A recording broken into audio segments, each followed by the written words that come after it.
Definitely not the starters. You're on the End of the Bench podcast from 100.7 The Score. I'm Mike Hebert, owner of Cantex Roofing and Construction. Every day is game day, and we'll get it right when it comes to your roofing, construction, windows, and mirrors. Call Cantex Roofing and Construction today. Together, we are one serving you. Welcome in. It is the End of the Bench, 100.7 The Score.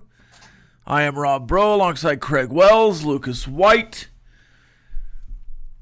We are in the First United Bank studio. You can call in on the Visual Edge IT hotline, 806-771-0973. You can also hit us up on the 8's Flooring Center chat line. You can find that on the website, doubletsportsnetwork.com, or on the apps brought to you by Happy State Bank. You can also find us on YouTube, youtube.com/doubletsportsnetwork, or streaming now live on Fox 34 News now. Craig, how you doing? Great, 5-0. I'm 5-0. Texas Tech is 5-0. Yep. Not much better start than that. I would say that it's nearly impossible to have a better start than that. Yep. Unless you played week 0 and you were 6-0. Yeah. Did I? Memphis, are they 6-0? They're the first team to qualify for a bowl? Somebody is 6-0. It could be Memphis, yeah. Yeah. I don't remember who Memphis played in week 0. I don't either, and I guess they could have just not had the bye yet. Yeah. I just saw a glimpse of a headline, and I thought it was Memphis, but I wasn't sure. Technically, you could be 7-0 if you played in week 0. So somebody has already jumped in the bowl race.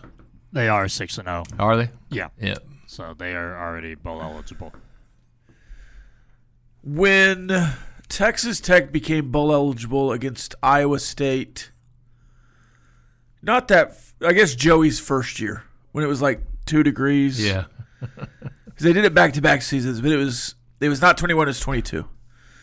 We went bowling. We were so excited.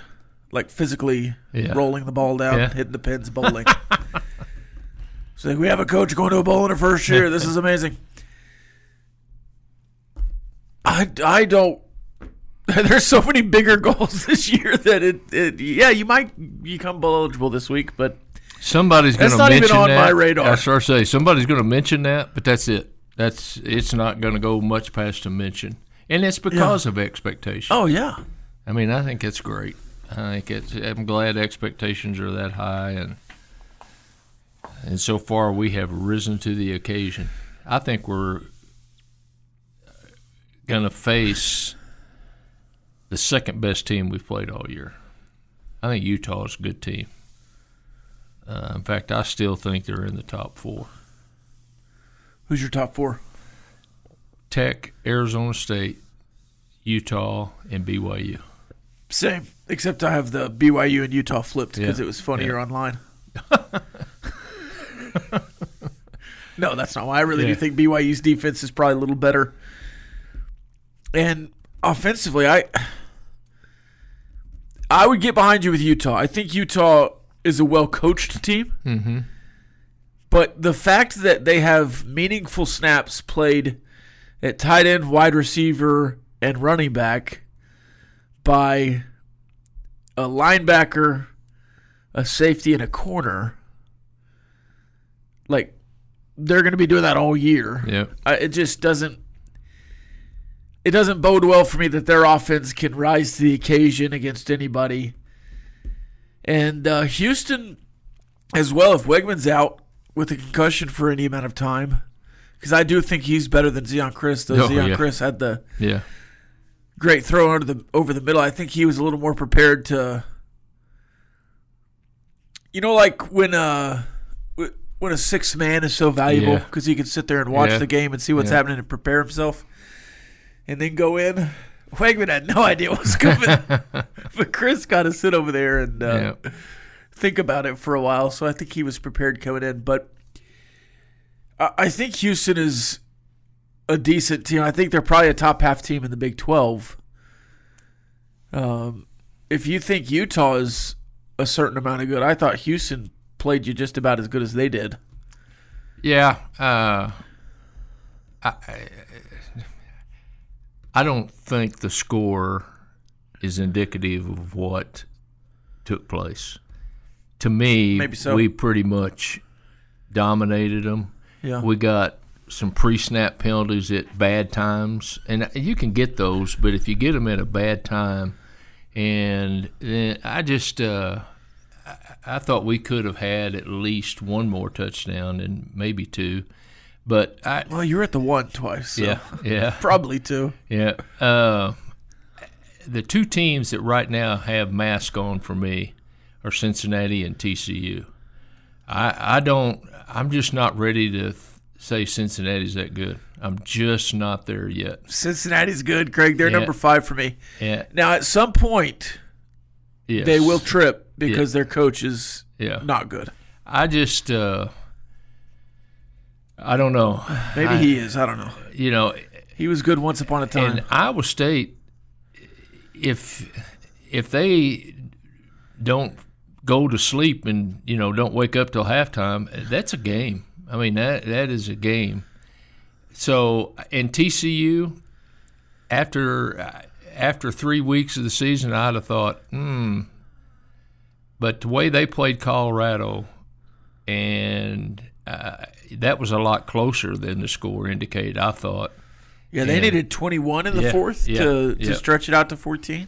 But I don't know. Cincinnati and TCU both have upcoming games against people that are a little bit tougher than anybody they've faced, I think. TCU can't run the ball Yeah. for the second or third straight season, and that is really worrisome. And I don't really understand it because the Breaux offense, it should be predicated on running the ball. Yeah. But Kendall is, I call him Cute Kendall. So he tries to get too fancy. Yeah. And I don't think TCU's defense, pass defense especially, I think it's got some holes in it. Because I think Colorado exploited a couple of areas and stayed in the game that way. Let's say there was a Big 12 semifinal to play Texas Tech to play for a Big 12 championship. I think Texas Tech has a gap. They're number 1. Who are you putting in there to play? Is it Arizona State and Utah? Yes. I don't know that Utah can Offensively, Utah's survive. I don't know if they can score points against somebody that scores points against them. But their defense, I think, is going to be good enough to keep them to where they don't have to score but maybe 17, 20 points. John Henry Daly. Yeah. It's not going to – if they get into a shootout with somebody, Utah loses. But we'll see. We still got a lot of good football left. And really, every team has at least 2 games on their schedule left that are probably going to be the 2 toughest games that they play all year. And I think ours is Arizona State and BYU. Utah at Utah would be number 3? Would be equivalent to BYU being here. That was a huge win for me. I mean, that was just huge. Definitely not the starters. You're on the End of the Bench podcast from 100.7 The Score. Welcome back. 100.7 The Score. It is the End of the Bench. We've gotten to, let's see, Major League Baseball playoffs, Monday Night Football. We leveled the bevel. Congrats to us. And that's about it today so far. But now it's time to check the calendar. Your daily look at what's happening in the world of sports, birthdays, and holidays. Let's check the calendar. It is National Frappe Day. You know what a frappe is, Craig? It's a drink, isn't it? Some kind of coffee thing. Yeah. Is it where they blend the ice? I'm not sure. You know what a frappe is, Lucas? Iced coffee, maybe? I have no idea. Yeah, but I think it's blended. I think that's the deal. Like it's got oranges in it or something. no, just the ice is blended. I know, like a smoothie. I think it's a coffee drink. I don't know. Yeah, I don't know what it is. Speaking of oranges, it's National Fruit at Work Day. Favorite fruit? I do like a nice mandarin orange. A little cutie. Yeah, probably that. Lucas? Pretty basic. Mangoes. Strawberry. Strawberries, cherries, and an apple. Okay, there's a song right there. It's National Inner Beauty Day. National LED Light Day. And National You Matter Day. You matter, Craig. Tell somebody you matter. They matter.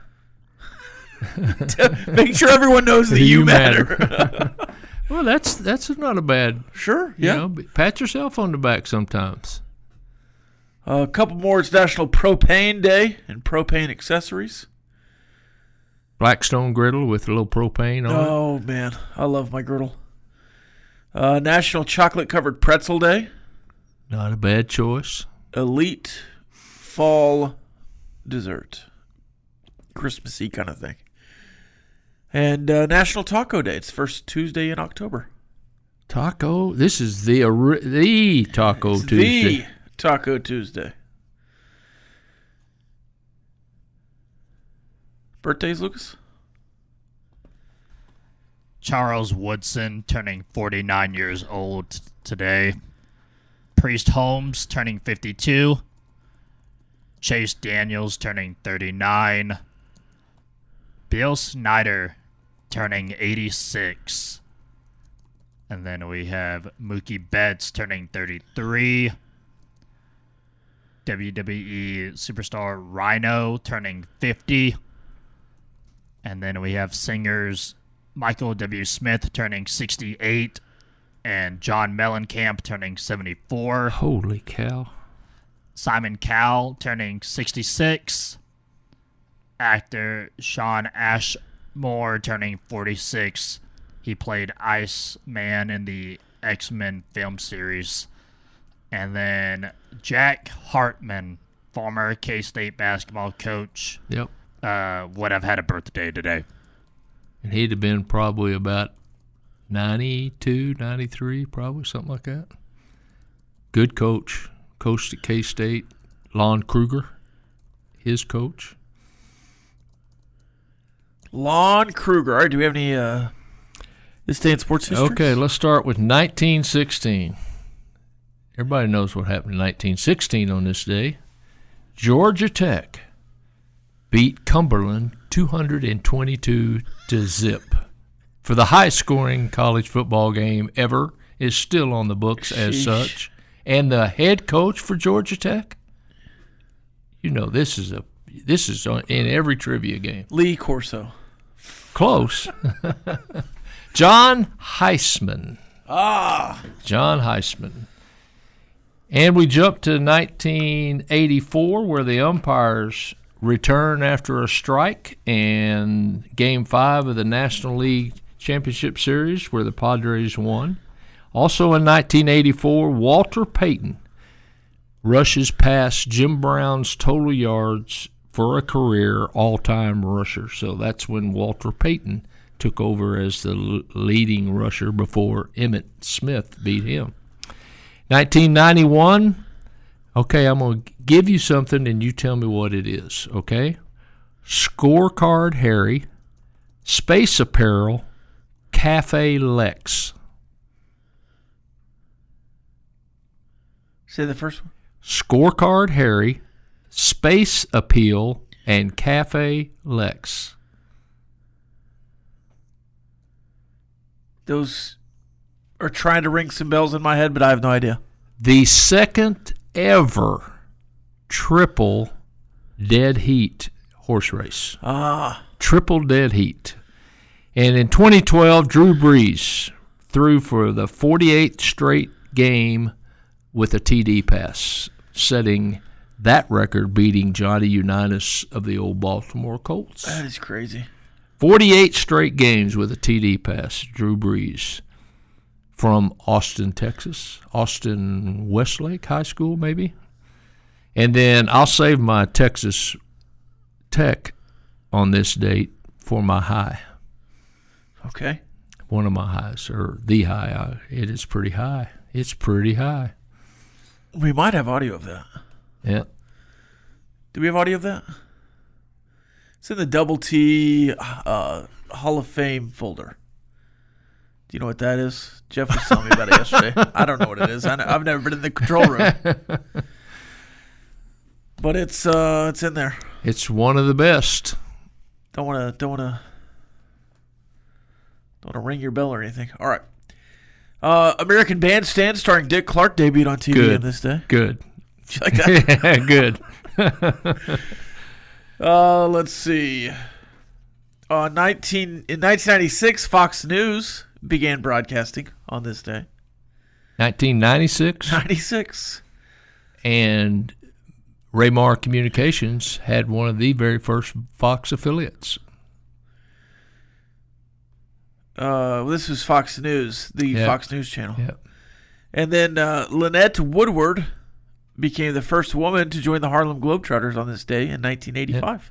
University of Kansas, I believe. I need to find out where Collier gets the movies released on this day.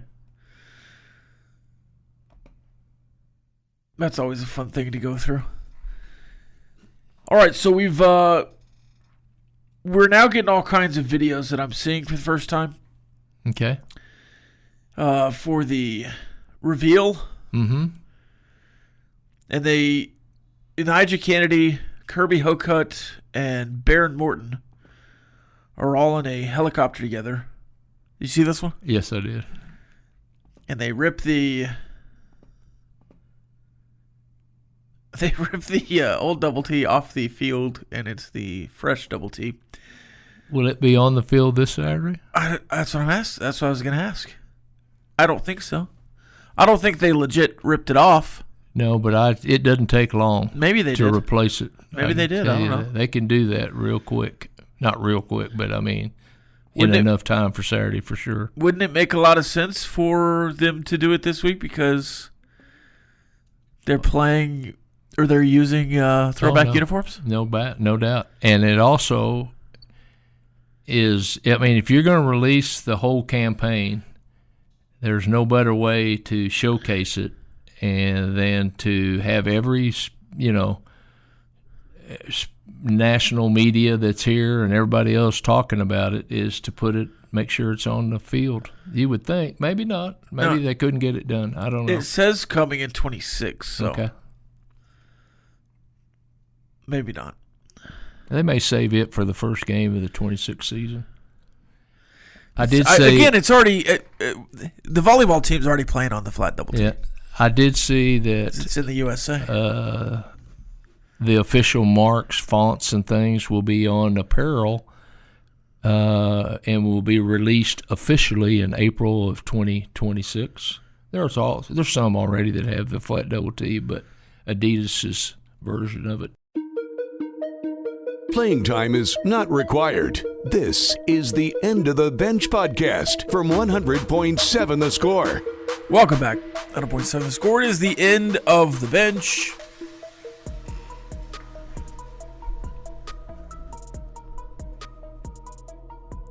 Let's do a burning question here, Lucas. 2 minutes of non-stop in-your-face inquiries with no end in sight. It's time for Burning Questions.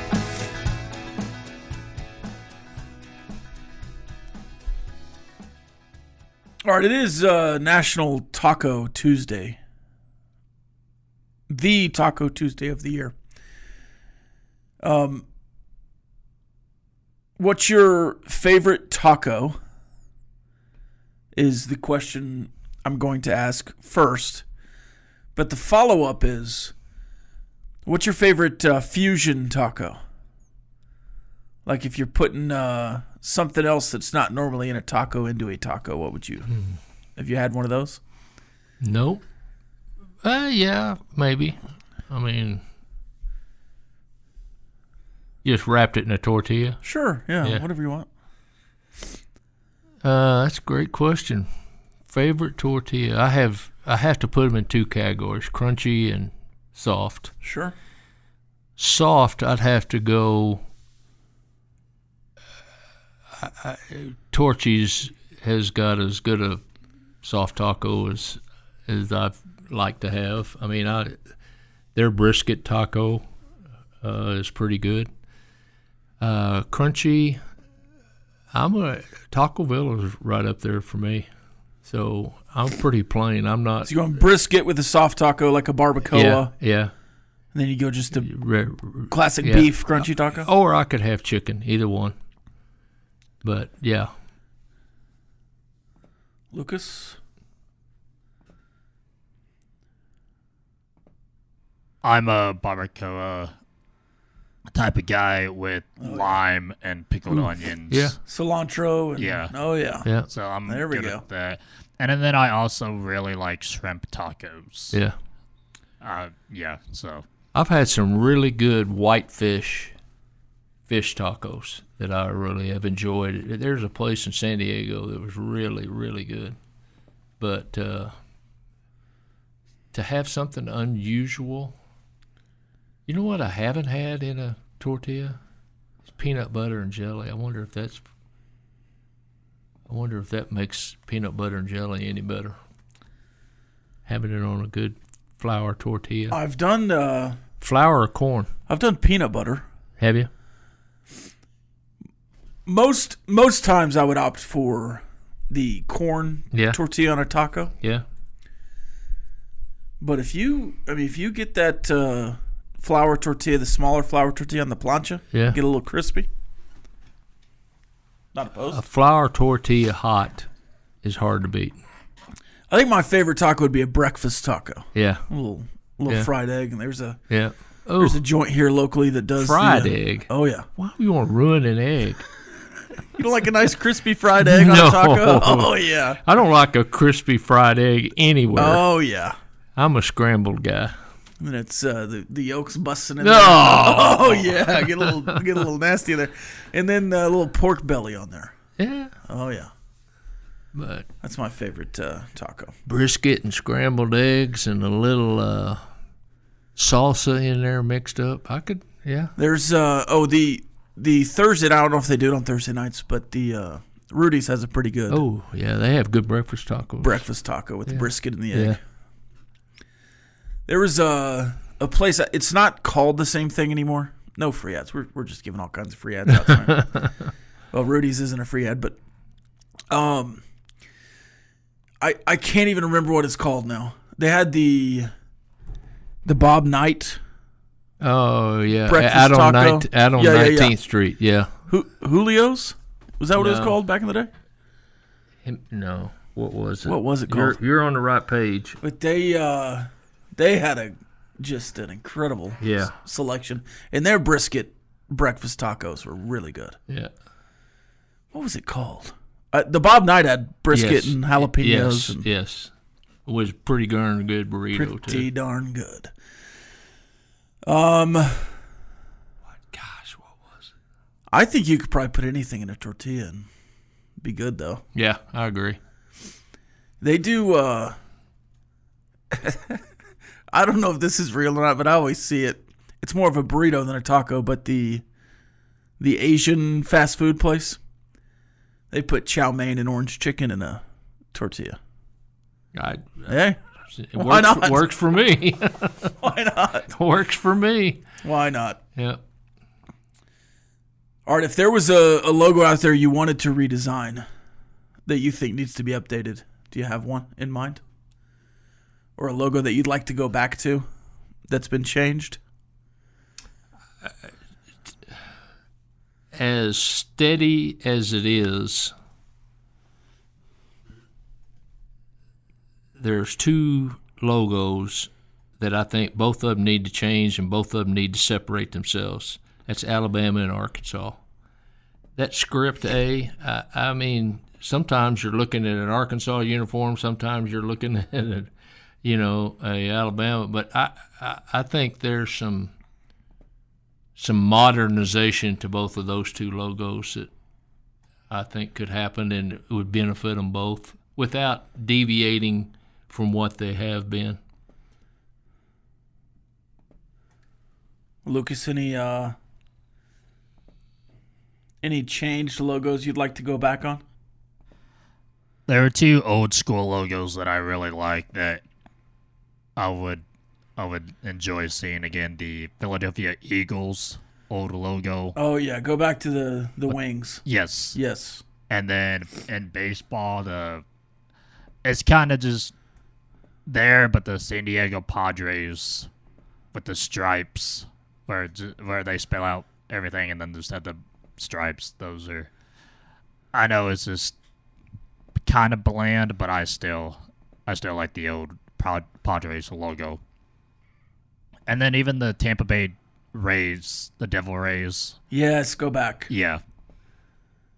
There's a lot of teams I think have better, like when you just start looking at throwback stuff, it's just so much better. The Seahawks Bucks this weekend. Yeah, they have. Oh my goodness! Oh, bring them both back. Yeah. The Seahawks should never wear anything other than they should go back to that color scheme. Yeah. Back to that look. It looks so much better than the navy and darker green that they've been wearing. And the creamsicle orange is so much better than the red and what do they call it? Anthracite or whatever it is. Yeah. Copper, bronze. Yeah. What do they call it? I don't know. Whatever it is. It's a bronze. Yeah. Their throwback color scheme is so much better than this. I like their little logo on the helmet too. The little guy, conquistador type guy. I think it's a Buccaneer. Yeah. You think? I do think. Yeah. You know, you brought up a good thing, and I'm sitting here thinking on short notice, what is Penn State's logo? See, I don't know that them in Illinois. Yeah. Just a block eye? Yeah, I guess. That's the only thing I've ever seen. Because they're the Fighting Illini. Yeah. What's Penn State's? They have the lion head in a circle, but I've never seen anything lions, with Penn State. I mean, it's just the word mark, really. Yeah. Here's a trivia for you. Okay. There are 4 college football mascots that aren't a color and don't end in S.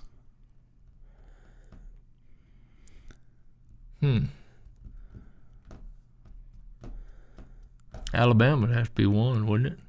That's crimson. Is That's it a crimson? color? Crimson Tide. Okay. I just thought I was going just Tide. Right. Yeah. Roll Tide. Yeah. You got any of them, Lucas? We'll see if the chat line can get them. There's 4 mascots in college football that doesn't have a color associated, so not the Green Wave, not the Crimson Tide, not the Cardinal. There are 4 out there. No S, no color. We'll come back in the third hour with that answer. More after this. 100.7 The Score. It's the end of the bench. Playing time is not required. This is the End of the Bench podcast from 100.7 The Score. Welcome back. 100.7 The Score. It is the end of the bench. Apparently there's more than 4. So we've got, it's JC's Burritos. That's what it was. Yeah. That's what it was. David says, yes, Rob, fried egg. There we go.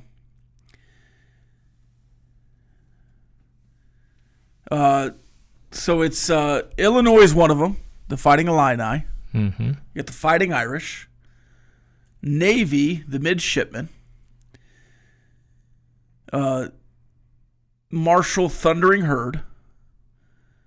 NC State Wolfpack. So there's 5. And then this texter says the UMass Minutemen. So there's 6. Everyone Power 4. And then you said the North Dakota or somebody is Bison. State, I believe. Yeah. The Bison. Yeah. Nevada is also Wolfpack. The Wolfpack.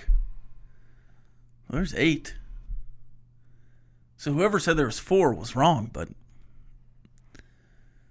there we go. There's at least 4. I was just regurgitating another trivia question I saw. But a couple of texters chiming in with at least 4 of them. Way to go to the texters. Lucas thought of a lot of those during the break.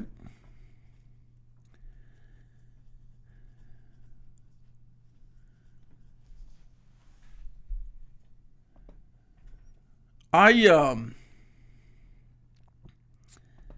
very excited to see how they roll out some of the double T stuff. Yeah. I'm also excited to see all of the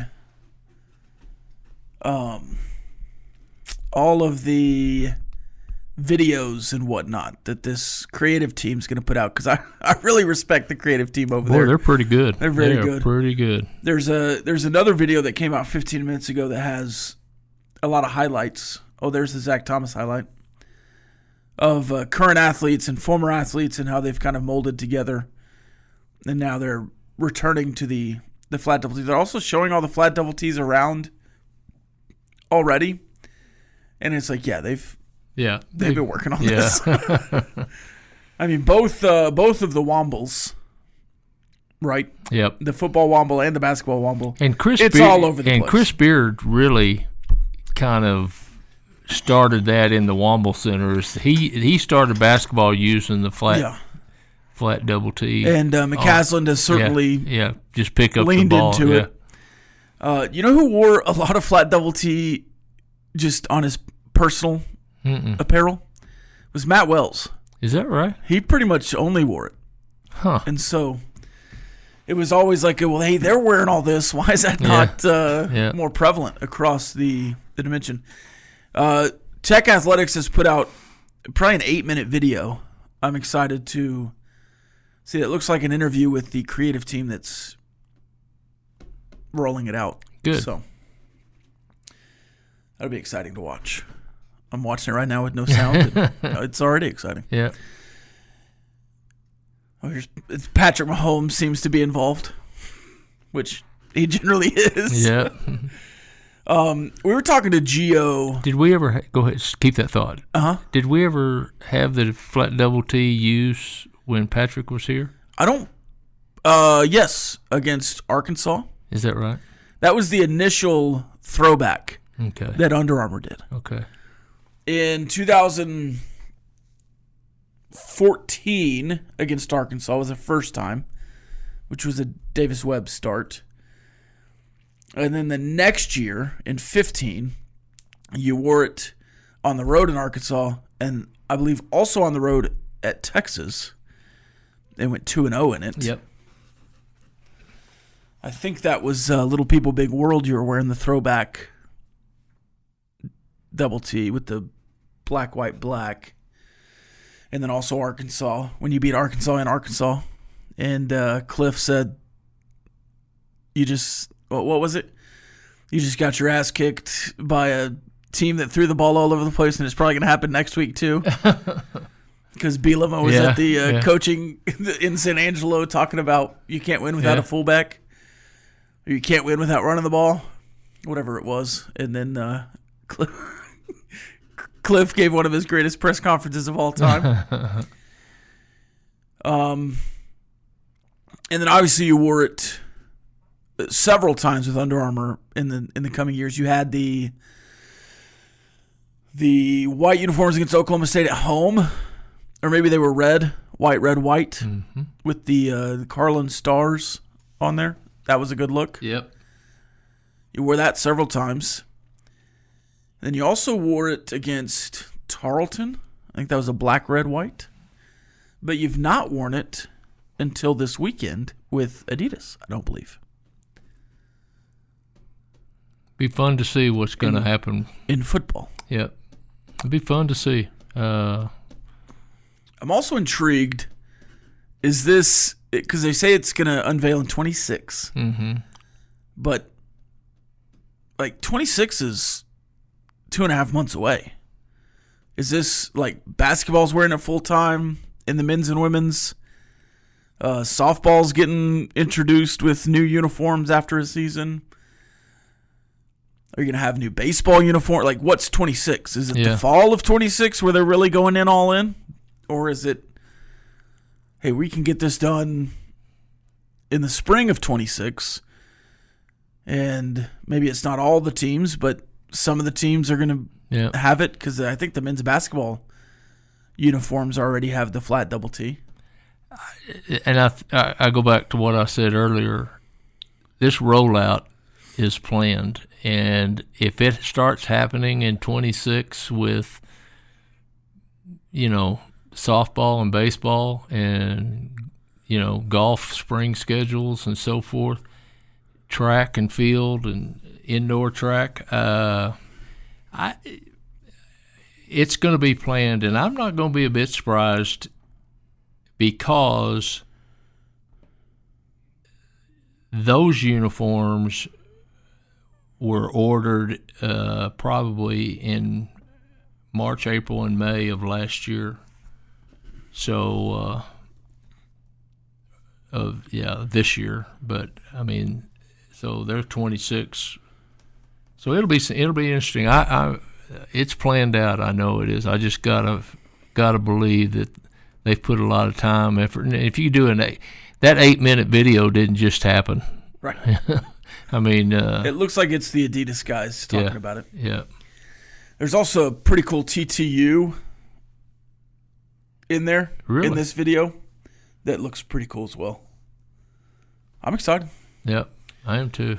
Excited to dig into it all, because it's not just the logo change. It's obviously the whole brand identity. Yeah, I'm a big brand identity. And just think back when they changed to the beveled double T and what they went through there. Multiply that times 2, and that's what you're doing here. I miss that old font too. Yep. Which they've kind of gone back to here. Playing time is not required. This is the End of the Bench podcast from 100.7 The Score. Welcome back. 100.7 The Score. It's the End of the Bench. Time for Ask The Benchwarmers. Lucas, did your Mahomes slip hit last night? It did. So you are 2-0 on pure Mahomes on bets. Him, yes. On his props. And you have to do it how many times? The little wheel said. I guess through 3 more times. Yeah, 3 through more October. Time. Speaking of the little wheel, last week's winner, or should I say loser, Yeah. is? Okay. First of all, I think we should add you into this just as a buffer. Because I'd have lost. You would have lost.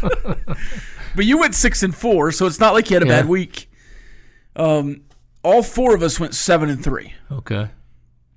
Lucas, on the final game, Patriots-Bills, was the island. Okay. And tied with us. Okay. Everyone else was already 7-3. Yeah. Or I guess had 2 losses, and then he had 3, and then whatever. This is a 4-way tie. Again, you were 6-4. Yeah. We don't need to talk about that. We were all 7-3. And the tiebreaker was times Wegman was sacked. And I had the most sacks predicted. And so I was furthest away. But he'd have been there if he'd stayed in the game. Maybe. They only got him twice. Yeah. Both quarterbacks. They had Wegman once and Chris once. Did we figure out why he added a name? There was another player. When did Josh Allen become Josh Allen Hines? Last year? Is it because there was already a Josh Allen? Yeah. I didn't know that. From Buffalo, Kentucky? Yeah. One of those blue teams. Kentucky. He was the pass rusher for the Jaguars. Linebacker. Yeah. Yeah. The edge rusher. He's Josh Allen Hines now. And what's the running back for the Commanders? Cooksey Smith or something like that? Was it the Commanders? Krosky Merritt? Yeah, Krosky Merritt. Yeah. Bill? Odd name. Benchwarmers. Which team would be better for Texas Tech this weekend? Utah winning or Arizona State winning? Gotta believe Utah, since you've already There's beaten them. 2 schools of thought. Yeah. It's either the teams you beat winning or the team you're about to play winning. Yeah. I think I'd lean toward the latter but you need Utah to win 2. What's better for the Big 12? Is it better for the Big 12 to have 2 undefeated Big 12 teams? Obviously not. Arizona State can't be undefeated, but undefeated in Big 12 play. Is it better to have both of those going to the championship game, because then you have a chance potentially of two teams? Yeah. Especially with Arizona State, because the committee looks at year-over-year success probably too much. Yep. That's why Cincinnati got in the 14 playoff, because they went basically undefeated for 2 full seasons. Yeah, I don't know. I think it's in the Big 12 perspective, I think I would say Arizona State. I think from the Texas Tech perspective, either is good if it's a close game. Right. I just think Utah gets more national respect for the conference than Arizona State does. Probably so. Yeah, and I just think that if you had Tech undefeated and Utah with their 1 defeat to Tech going into the championship game, you get some national attention, and you also get a chance to have 2 teams in the playoffs that way. I don't know if Utah can get there or not, but would you rather play Utah a second time in the Big 12 championship game, or somebody you haven't played, like a TCU or a much rather Baylor? play somebody we hadn't played. It's hard to beat anybody 2 or 3 times. It's just like in basketball. It's hard. Yeah. It can be done, but it's just hard to do. Because the strength of schedule question also comes in, but you play both of these teams. Yeah.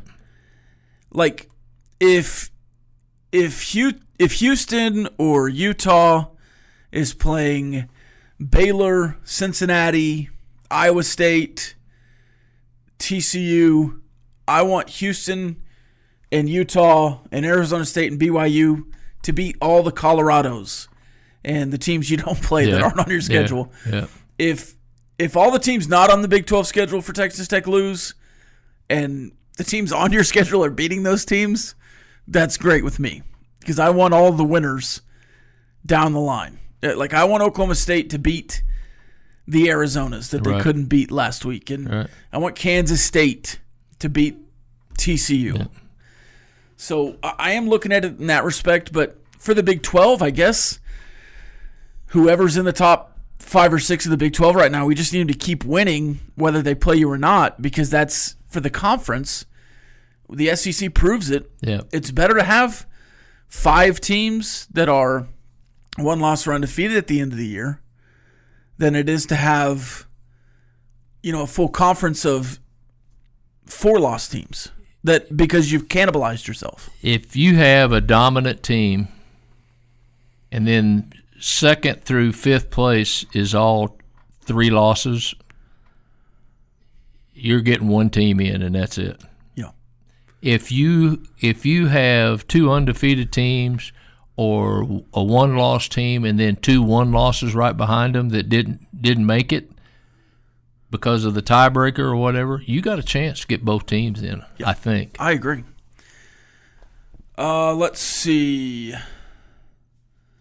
Benchwarmers, how much of a head start would you need to beat the Freeze in a foul pole race? As much as they would give me. I might could start. 20 yards away, and he'd probably still get pretty close. It'd be further than halfway, I can tell you that. Oh yeah. Have you seen The Fridge? It's a fat guy, fathlete. Mm-hmm. It's at some minor league park that does the same thing as The Freeze. Yeah. It's pretty funny. It's pretty funny. Speaking of that, first time ever this weekend, I was grazing through looking for a game that I wanted to watch, and I ran upon the Party Animals versus I think it's Austin something, and the firefighters, the firemen or whatever. Yeah, and they have a logo of a fork stuck in a hot dog, Oh, I haven't seen this. Yeah, and it's got a little T. Oh, so it's a new. Yeah. Okay. And they were in the semifinals of some tournament or something. Yeah, Banana Bowl. Yeah. Oh. And so I watched on purpose so I know about 2 innings. And the craziest part that I watched, they got into sudden death. Sudden death Banana Bowl is awesome. Right. And the second round of sudden death, because the first round both batters struck out. Second round, guy threw a loose ball. Well, the catcher went and got it, and the pitcher has to run up and get it. Then he follows the batter around the bases and tries to tag him out, which they hadn't come within 90 feet yet. Yeah. But it was and so the party animals won. But I thought, well, the chances of that ever happening are slim and none. Yeah, it's if you walk a guy, they just take off. Yeah. And then every guy on the field has to touch the ball before they can get the guy out. Yeah. But the playoffs, it's the pitcher and one player and the catcher. But the catcher can't do anything except throw the ball back. This texter says, can our defense contain Daniels? Yes. Houston had some success against us in the second half of quarterback draws and scrambles. This texter says, we are paper tigers to most of the other fan bases. Let them think that. This defense is legit. Yep. Can Jalen Daniels get 60 yards rushing? Probably. But I don't think that comes with a lot of other success elsewhere. And if he wants to run for 5 yards of carry and get hammered every play, by all means. Good luck. If that's their main source of offense, you're doing pretty good. Yep. That's it for us. The bottom line up next. This has been the End of the Bench podcast from 100.7 The Score. Go to 107thescore.com for more from the Double T Sports Network.